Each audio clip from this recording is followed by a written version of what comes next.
a swing to the right as a result of Reagan, and especially after the 1990s and the Bush Jr. debacle. So unregulated, free market, kill your enemy, not only succeed but kill your enemy kind of mentality has not worked. I think it's hurt so much. So many poor people are poor in America and deprived of hope, and all over the world. It's just a disaster. And I think if the Gulf continues to grow, we're going to have more revolutions and more terrorism and more unrest. It's just inevitable. It's inevitable given the nature of the patterns of history.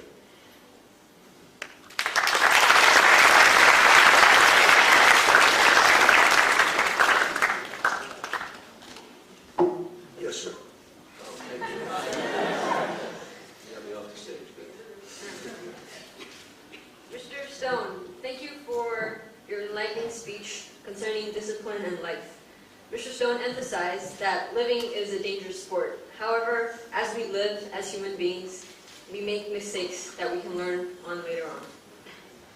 Mr. Stone mentioned two valuable comments. Firstly, how education is key, and we must study history to understand concepts in civilization, and eventually, or hopefully, lead on to concepts of peace.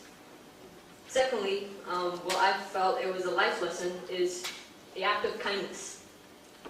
Because in the world we live in, there are many who suffer from people being cruel to them.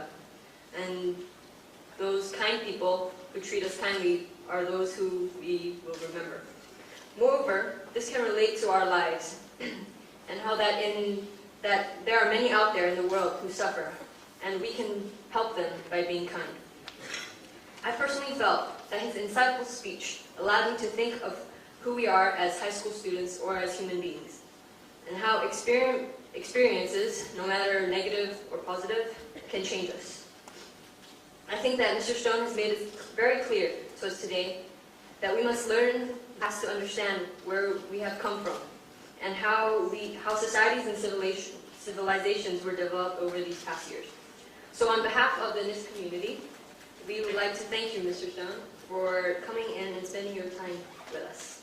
Thank you.